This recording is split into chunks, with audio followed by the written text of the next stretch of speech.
प्रतिनिधि स्वरूप है तो हमारे जो इच्छा अनुसार कार्य नहीं करनी चाहिए। संपादक में जो है गहराई तक जाने की एक योग्यता होनी चाहिए। उसमें ऐसी योग्यता के साथ साथ दूरंदाजी जो तीक्ष्ण दृष्टि होती है, जो संपादक द्वारा ही लिखा जाता है, उसे अग्रलेख कहा जाता है।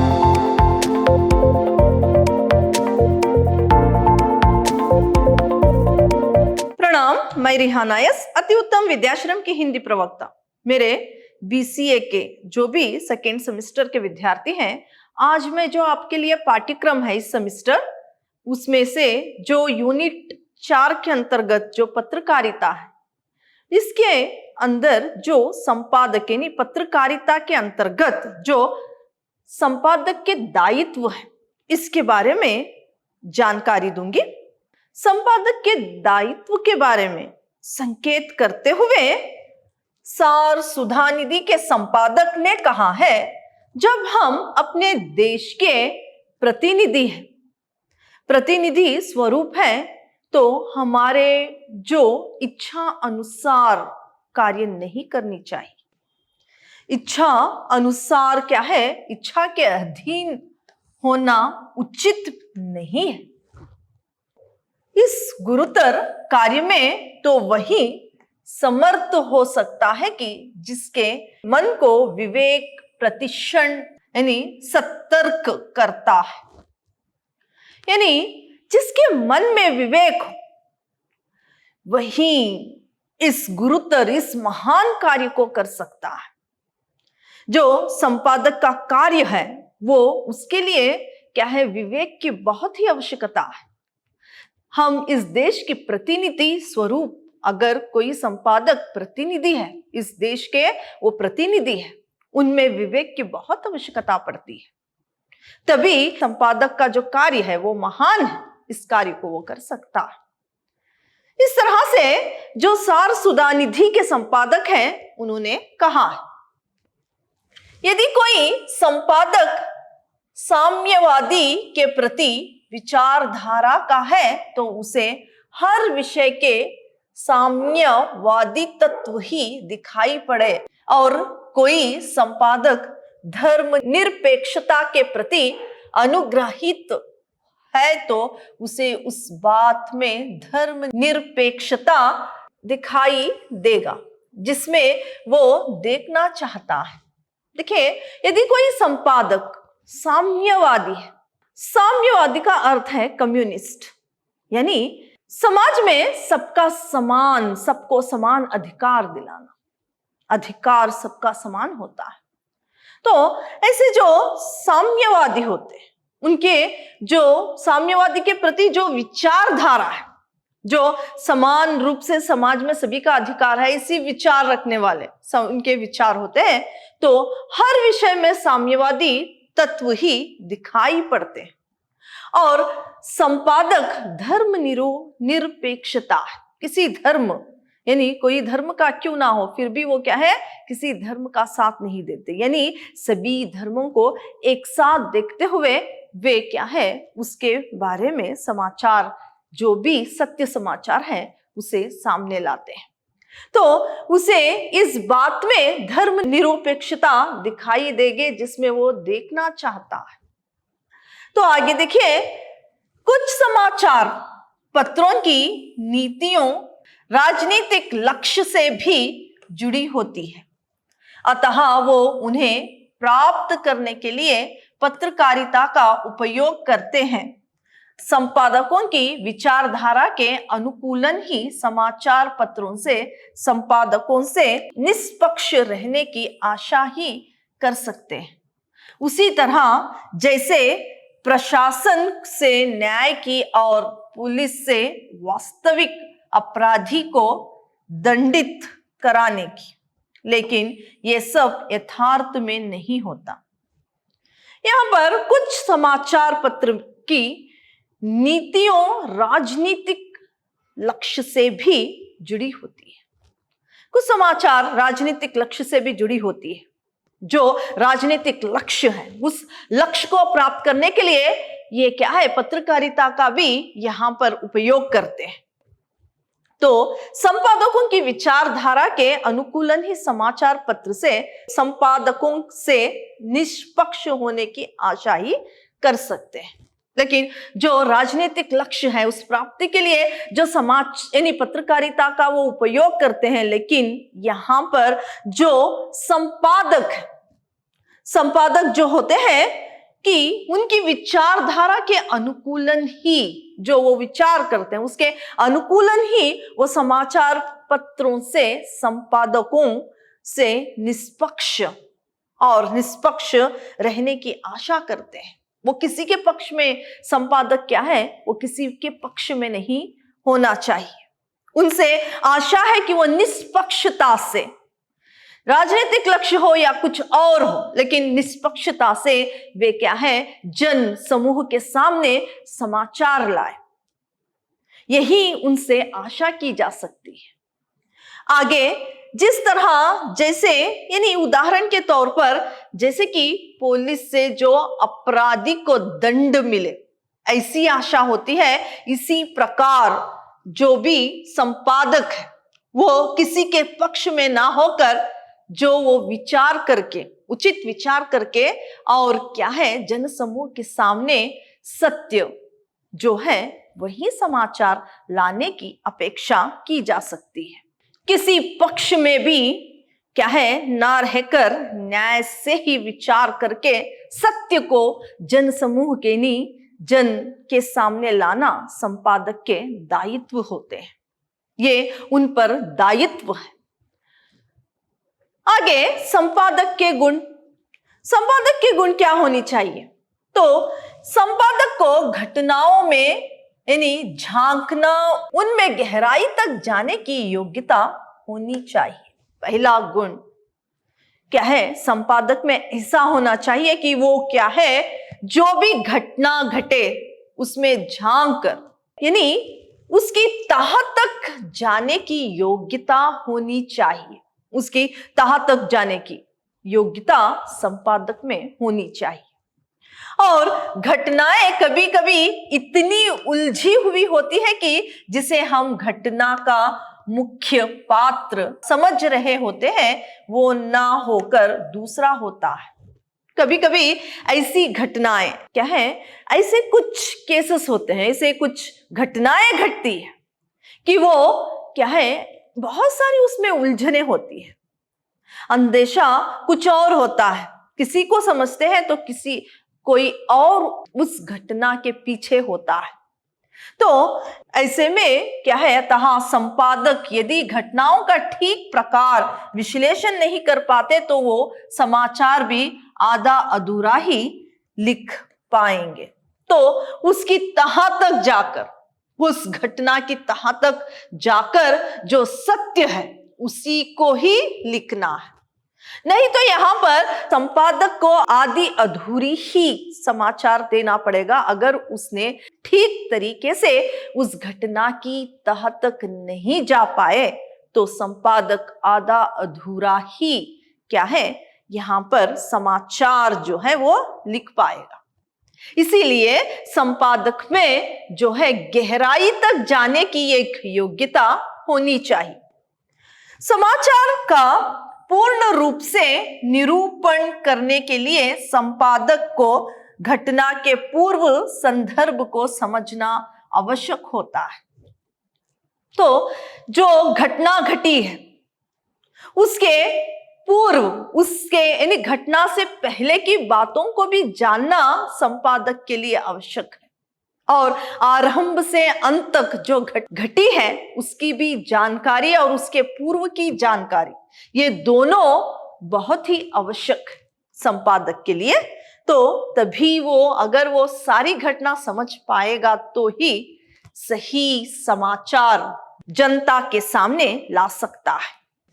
इस कार्य के लिए उसमें तीक्ष्ण दृष्टि का होना अभिप्रेत है। यानी जो घटना के तह तक जाने की योग्यता के साथ साथ उसे तीक्ष्ण जो है वो दृष्टि का होना भी आवश्यक है। उसमें ऐसी योग्यता के साथ साथ दूरंदाजी जो तीक्ष्ण दृष्टि होती है, आगे के बारे में भी ऐसा एक क्या है गुण उसमें आवश्यक होना चाहिए। उसमें घटना का क्रम से संबंधित व्यक्तियों से यथार्थ को उनके अपने संदर्भ और व्याख्या के आधार पर नहीं, अपनी स्वयं की व्याख्या करने के लिए परिणामों पर पहुंचना आवश्यक होता है। जो भी घटना घटी है यथार्थ और उसके क्रम के अनुसार ही सोच समझकर ही संपादक को समाचार जनता के सम्मुख लानी चाहिए। ये गुण भी क्या है संपादक में होना चाहिए। जिज्ञासा, प्रवृत्ति, उत्सुकता तथा सूत्रों की सूक्ष्म पकड़ की योग्यता संपादक को यथार्थ तक पहुंचा देती है।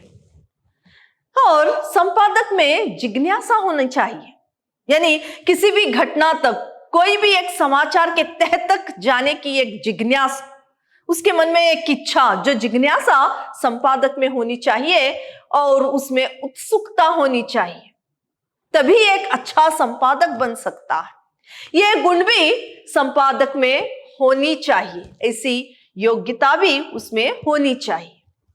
कभी कभी कोई समाचार चलकर भी संपादक के पास आ सकता है, लेकिन संपादक को समाचार के चलकर आने की प्रतीक्षा में नहीं रहना चाहिए। जब यथार्थ तक पहुंच जाए तो उसमें समाचार यथावत रूप से एक शब्द चित्र की तरह प्रस्तुत करने की योग्यता भी होनी चाहिए। ठीक है, संपादक के पास कभी कभी ऐसे समाचार चलकर भी आ सकते हैं, यानी उनके पास पहुंच सकते हैं। वो समाचार जो भी पहुंचते हैं उसकी तह तक जाकर लिखा भी जा सकता है। कभी कभी उनके पास वो समाचार नहीं आते, लेकिन फिर भी उस समाचार को क्या है, वो समाचार क्या है, वो इकट्ठा करने की योग्यता भी संपादक में होनी चाहिए। साथ ही साथ जो क्या है, उसमें जो भी एक समाचार या घटना की जो भी घटना हो या समाचार हो, वो आए तो एक चित्र के द्वारा या शब्दों के द्वारा, शब्दों को सजाकर उसके द्वारा आकर्षित बनाकर क्या है जनता के सम्मुख लाने के गुण भी होनी चाहिए।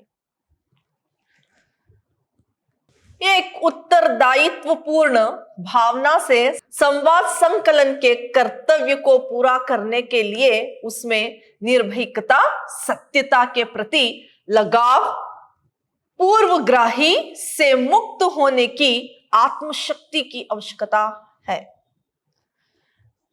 यानी संपादक में पहले तो आत्मविश्वास होनी चाहिए और वह निर्भय होना चाहिए, भयभीत नहीं होना चाहिए, निर्भय होकर, और सत्य पर सत्य ही लिखने की एक इच्छा शक्ति उसमें होनी चाहिए। वो उसमें भय नहीं होना चाहिए, आत्मविश्वास होना चाहिए। और साथ ही साथ वो क्या है, साथ ही साथ उसमें पूर्वग्रही की से मुक्त होने की आत्मशक्ति की भी आवश्यकता होती है। तो उसमें आत्मशक्ति की आवश्यकता भी होती है। यानी ये सब बातें जो है संपादक में होनी चाहिए। इन गुणों में संपादक का व्यक्तित्व निखरता है। वो निर्भय है, उसमें आत्मशक्ति है और सत्य ही छापने की एक हिम्मत उसमें है, तभी उसका जो गुण है वो निखरता है। जनसंचार, दूरदर्शन हो या वो समाचार पत्र हो या आकाशवाणी के द्वारा हो, तो ये प्रतिनिधित्व करना है, यानी ये संचार विधि का वो प्रतिनिधित्व करना है, उसका निर्धारित कार्य प्रक्रिया का अनुसरण करना है, उसी के निर्धारित कार्य प्रक्रिया का अनुसरण करना संपादक के लिए आवश्यक है। समाचार संग्रह कार्य के लिए उसकी व्यक्ति, अचैतन्यता और कौशल्य उसकी अपनी कार्य पद्धति का प्रारंभिक रूप होता है। यानी समाचार संग्रह कार्य के लिए उसकी जो सचैतन्यता, और क्या है उसमें कौशल्य कला पद्धति का प्रारंभिक रूप होता है। उसमें सात चैतन्यता और क्या है कौशल्य उसकी अपनी कार्य पद्धति का प्रारंभिक रूप होता है। तो जिसकी वो अपने मनानुकूल ढंग से निर्वाह करता है, उसके मन के अनुकूलन उस कार्य को पूरा करता है। तो ये उसकी कार्य पद्धति का पहला चरण है। यानी वो सारे गुणों से वो क्या है कार्य को शुरू करता है। तो ये क्या है उसके मन के अनुकूलन ढंग से ये कार्य वो तभी कर सकता है जबकि उसमें ये सारे गुण। तो यही उसके कार्य पद्धति का पहला चरण है। इसके बाद उसकी कार्य पद्धति का उपसंहारणीय चरण उसके द्वारा समाचार लेखन से शुरू होकर उसे समाचार पत्र तक क्या है पहुंचा देने की होती है। तो इसके बाद जो कंक्लूजन है, सिर्फ वो पूरे निष्ठा के साथ आत्मविश्वास के साथ जो भी उसके गुण हैं उसके साथ जो संपादक के जो गुण है उसके साथ जो भी वो घटना संपादक जो है उपसंहार उस कंक्लूजन को लिखने की योग्यता जो है जो गुण है यानी संपादक को अपने मन के अनुसार जो उपसंहारणी कथा यानी उपसंहार जो है वो लिखने गुण भी उसमें होने चाहिए। एक यानी ऐसा एक गुण भी उसमें होना चाहिए। संपादकीय शीर्षक, शीर्षक यानी टाइटल, शीर्षक यानी टाइटल। तो यहां पर पत्रों में एक पुष्ट संपादक के विचारों का होता है। जो समाचार पत्र है उसमें एक पेज पुष्ट जो है यहां पर संपादक के जो विचार होते हैं उसके लिए होता है। ये पुष्ट समाचार पत्र के आरंभिक पुष्टों में से कोई भी हो सकता है। जो समाचार पत्र है उसके जो पहले के पेजेस होते हैं पुष्ट होते हैं वहां कहीं पर भी संपादक के विचार जो है वहां पर हो सकते हैं। इस पुष्ट पर संपादक द्वारा लिखे गए विशिष्ट लेख को ही अग्रलेख कहते हैं। जो प्रथम के कुछ पुष्टों में हो सकता है, प्रथम के पुष्टों पेजेस पर हो सकता है संपादक के विचार, तो उसको क्या है जो संपादक द्वारा ही लिखा जाता है उसे अग्रलेख कहा जाता है। अग्रलेख संपादक लिखता है, इसको संपादकीय भी कहते हैं। अग्रलेख को संपादकीय भी कहा जाता है जो कि संपादक द्वारा लिखा जाता है प्रथम यानी प्रथम पुष्टों पर, प्रथम पुष्टों पर। अग्रलेख समाचार पत्र के नीति का दर्पण है। अग्रलेख जो है समाचार पत्र में नीति का, मॉरल का जो है वो दर्पण है, नीति का एक दर्पण है। यदि पत्र की नीति सामाजिक, राजनीतिक या पूंजीवादी, साम्यवादी आदि किसी पक्ष की हो पर संपादकीय में संपादक द्वारा तात्कालीन घटना या समस्या, निर्णय, शासकीय प्रणाली पर यानी गंभीर चिंतन, सुझाव, प्रशंसा पर संतुलित ढंग से लिखा जाता है।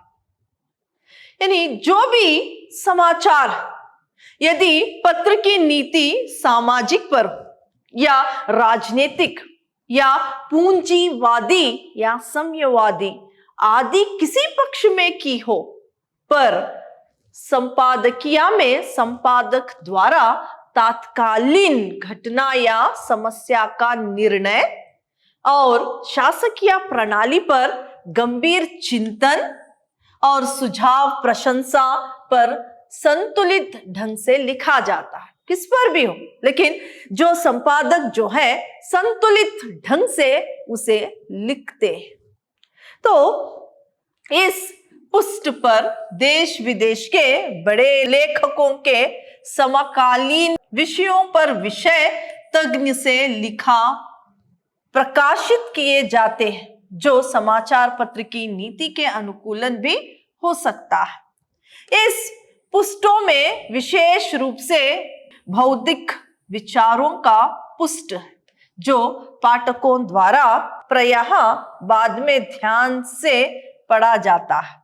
तो जो ये संतुलित ढंग से जो क्या है संपादक लिखता है, इस पुष्ट पर देश विदेश की जो भी लेखक हैं, देश विदेश के जो भी बड़े बड़े लेखक हैं, उनके समकालीन विषय पर विषय तज्ञ से लेख प्रकाशित होता है, जो समाचार पत्र की नीति के अनुकूलन भी हो सकता है। इस पुष्ट में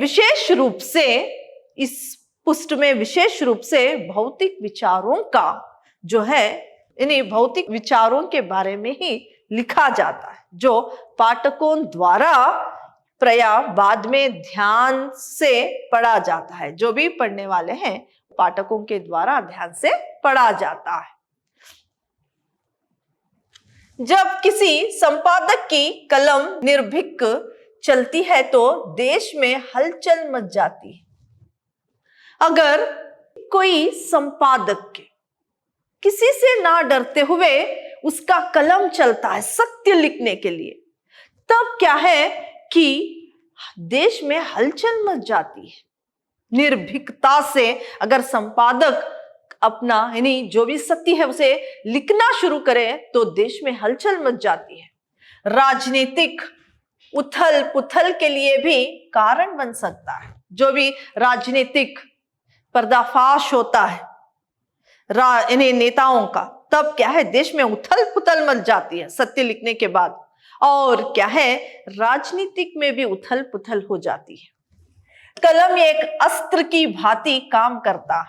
कलम जो है अस्त्र से कम नहीं है। जब संपादक अपने सारे गुणों से अपने दायित्व के साथ काम करता है, सत्य को लिखता है, तो क्या है राजनीतिक क्षेत्र ही क्या है उथल पुथल वहां पर मच जाती है। तो कलम क्या है एक अस्त्र के भांति संपादक क्या है उसका उपयोग करता है। हरिश्चंद्र मैगजीन काशी मासिक वार्षिक साप्ताहिक 1873 में भारतेंद्र जी की मासिक पत्रिका थी। विषय की दृष्टि से इसमें कहानी, कविता, नाटक, परिहास, आलोचना आदि का प्रकाशन हुआ करता था। वो एक साहित्यिक पत्रिका थी। सन 1874 में पत्रिका का नाम हरिश्चंद्र चंद्रिका कर दिया गया। हरिश्चंद्र मैगजीन जो है काशी मासिक और वार्षिक थी। 15 दिन में एक और मासिक 1 महीने में एक बार ये क्या है समाचार पत्र, और ये साप्ताहिक भी थी, यानी हफ्ते में एक बार और 15 दिन में एक बार वार्षिक, और मासिक जो है 1 महीने में एक बार छपती थी, जो 1873 में यानी 1873 में भारतेंद्र जी की मासिक पत्रिका थी। तो विषय की दृष्टि से इसमें कहानी, कविताएं, नाटक, परिहास, आलोचना सारा लिखा जाता था, सारा लिखकर प्रकाशित किया जाता था। तो वो एक साहित्यिक पत्रिका थी। सन 1874 में इस पत्रिका का नाम हरिश्चंद्र चंद्रिका रखा गया। बालबोधिनी काशी मासिक वार्षिक साप्ताहिक 1874 भारतेंद्र जी ने सिर्फ महिलाओं के लिए इस पत्र का प्रारंभ किया। बालबोधिनी जो पत्र है, समाचार पत्र, वो 1874 में काशी में ही ये भी जो समाचार है वो क्या है मासिक और वार्षिक 15 दिन में ये और 1 महीने में या 1 हफ्ते में छपती थी, जो 1874 में यानी 1874 में निकाली गई। 1874 में क्या है बालबोधिनी जो है समाचार पत्र आया जो सिर्फ महिलाओं के लिए था। महिलाओं के लिए इस पत्र का प्रारंभ हुआ। इस पत्रिका में स्त्रियों की विभिन्न समस्याओं का समाधान दिया जाता था। जो भी स्त्रियों की समस्या थी, अलग अलग जो समस्या थी, उसका समाधान जो है इस पत्रिका में दिया जाता था। नारी शिक्षा का महत्व इसी पत्रिका के माध्यम से उद्घाटित किया गया। पहले जो नारी अशिक्षित हुआ करती थी, उसकी शिक्षा के बारे में ही ज्यादातर उसकी शिक्षा के बारे में लिखा जाता था। तो नारी के लिए शिक्षा का क्या महत्व है, ये पत्र क्या है, इस पत्रिका के माध्यम से उद्घाटित किया जाता था। तो आज मैंने संपादक के गुण, उसके दायित्व और संपादकीय शीर्षक में संपादक के विचार किस तरह से प्रथम पुष्टों में लिखा जाता है, वो किस तरह से लिखा जाता है, ये सारी बातों के बारे में मैंने आपको जानकारी दी। अगली सेशन में मैं पत्रकारिता के बारे में और भी जानकारी दूंगी। धन्यवाद।